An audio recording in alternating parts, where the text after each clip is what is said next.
ইরানি বন্দরে মার্কিন নৌ অবরোধ, লাভ বেশি কার? ভারতের সেভেন সিস্টার্সকে স্বাধীন করার চেষ্টা চলছে, তথ্য দিলেন মোদি। ট্রাম্পকে আমি ভয় পাই না বললেন পোপ লিও। আসসালামু আলাইকুম, শুভেচ্ছা সবাইকে। আমি ইমতিয়াজ আহমেদ, আপনাদের স্বাগত জানাচ্ছি সারাদিনের ব্রেকিং নিউজে।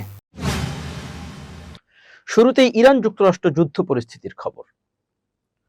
ইরান যুক্তরাষ্ট্রের বর্তমান পরিস্থিতিকে অনেক বিশ্লেষক একটি কৌশলগত দাবা খেলার সঙ্গে তুলনা করছেন, যেখানে প্রতিটি পক্ষ হিসাব করে পদক্ষেপ নিচ্ছে। সংঘাতের শুরু থেকেই যুক্তরাষ্ট্রের লক্ষ্য ছিল সীমিত পরিসরে চাপ সৃষ্টি করা, তবে ইরান দ্রুত এই যুদ্ধটিকে বিস্তৃত পরিসরে নিয়ে যায়। বিশ্লেষণ অনুযায়ী ইরান যুদ্ধকে শুধু সামরিক সীমার মধ্যে রাখেনি, বরং এটিকে আঞ্চলিক ও বৈশ্বিক অর্থনৈতিক মাত্রায় রূপ দিয়েছে। এর ফলে বিষয়টি আরো দুই দেশের মধ্যে সীমাবদ্ধ নেই, বরং আন্তর্জাতিক বাণিজ্য ও নিরাপত্তার সঙ্গে জড়িয়ে পড়েছে। মার্কিন নৌ অবরোধ একদিকে ইরানের অর্থনীতি ও বন্দর কার্যক্রমে চাপ তৈরি করেছে, যা দেশটির জন্য ক্ষতির কারণ। তবে একই সঙ্গে ইরান এই পরিস্থিতিকে একটি কৌশলগত সুযোগ হিসেবেও ব্যবহার করছে। তাদের অবস্থান হলো, যদি তাদের বন্দর হুমকির মুখে পড়ে, তাহলে অন্যদের বন্দর ও বাণিজ্য পথও ঝুঁকির বাইরে থাকবে না। এই কৌশলের ফলে ইরান এক ধরনের প্রতিরোধ গড়ে তুলছে, যা বৈশ্বিক শক্তিগুলোকে এই সংঘাতের প্রভাব সম্পর্কে সতর্ক করে। অর্থাৎ ইরান চেষ্টা করছে এমন একটি পরিস্থিতি তৈরি করতে, যেখানে আন্তর্জাতিক পদক্ষেপগুলো বা পক্ষগুলো সরাসরি বা পরোক্ষভাবে এতে জড়িয়ে পড়তে বাধ্য হয়। বর্তমানে পরিস্থিতি এমন এক পর্যায়ে পৌঁছেছে, যেখানে যুদ্ধবিরতি ভেঙে পড়ার আশঙ্কা বাড়ছে। সমুদ্রপথে উত্তেজনা বৃদ্ধি এই ঝুঁকিকে আরো তীব্র করছে। তবে উত্তেজনার মধ্যেও কিছু ইতিবাচক অগ্রগতি লক্ষ্য করা যাচ্ছে। বিভিন্ন মধ্যস্থতাকারীর উদ্যোগে উভয় পক্ষের বিশেষজ্ঞদের আলোচনায় বসানোর চেষ্টা চলছে। এসব আলোচনায় প্রণালীর ব্যবস্থাপনা ও পারমাণবিক সমৃদ্ধকরণের মতো গুরুত্বপূর্ণ ইস্যুগুলো গুরুত্ব পাচ্ছে।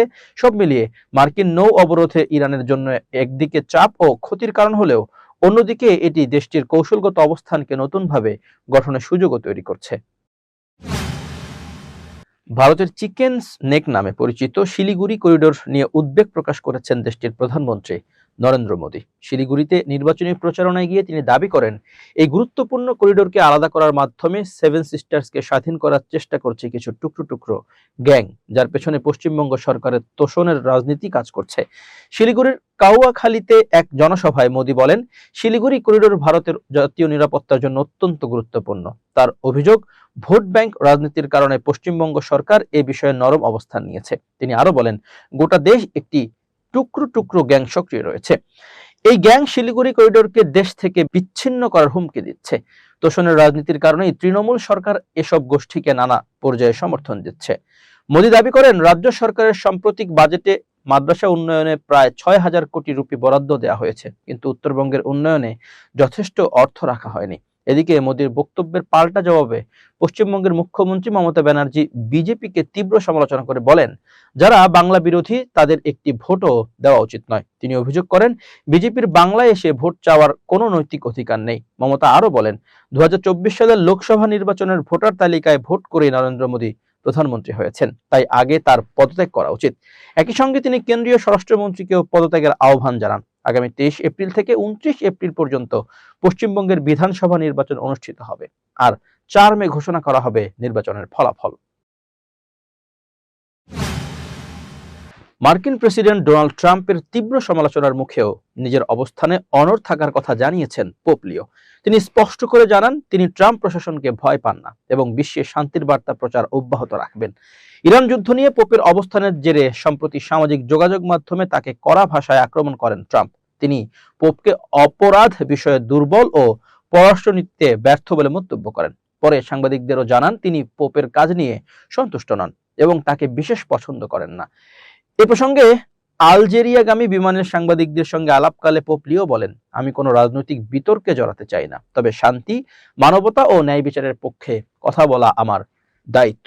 আমি ট্রাম্প প্রশাসনকে ভয় পাই না, আমি আমার বিশ্বাসের জায়গা থেকে কথা বলবো। ইরান যুদ্ধের সমালোচনায় পোপ আগেও সরব ছিলেন।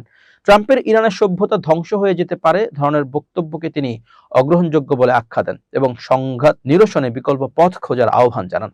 বর্তমানে পোপ লিও আফ্রিকা সফরে রয়েছেন। আলজেরিয়া সহ বিভিন্ন দেশে তার 11 দিনের এই সফর চলছে, যা দায়িত্ব গ্রহণের পর তার দ্বিতীয় বড় বিদেশ সফর। বিশ্লেষকদের মতে বিশ্ব রাজনীতি ও ধর্মীয় নেতৃত্বের মধ্যে এমন সরাসরি বাক যুদ্ধ খুবই বিরল। ট্রাম্পের মন্তব্য ইতোমধ্যেই বিশ্বজুড়ে বিতর্কের জন্ম দিয়েছে এবং অনেক ক্যাথলিক চিন্তাবিদ এর সমালোচনা করেছেন। বিশ্লেষক মাসিমো ফাজ্জিওলি বলেন, দ্বিতীয় বিশ্বযুদ্ধের সময় অ্যাডলফ হিটলার বা বেনিতো মুসোলিনিও এভাবে সরাসরি পোপকে আক্রমণ করেননি। পোপ লিও তার পূর্বসূরি পোপ ফ্রান্সিসের ধারাবাহিকতায় বিশ্বজুড়ে সংঘাত নিরসন, মানবাধিকার রক্ষা এবং অভিবাসীদের প্রতি মানবিক আচরণের পক্ষে অবস্থান নিয়ে আসছেন। এই ছিল সারাদিনের ব্রেকিং নিউজ। এখানেই পাবেন দিনের সবচেয়ে আলোচিত সংবাদ, সমসাময়িক ঘটনা আর তার বিশ্লেষণ। আমরা চেষ্টা করি আপনাদের কাছে সত্য, নিরপেক্ষ ও নির্ভরযোগ্য খবর পৌঁছে দিতে। সত্য ও নিরপেক্ষ খবরের জন্য চ্যানেলটি সাবস্ক্রাইব করুন।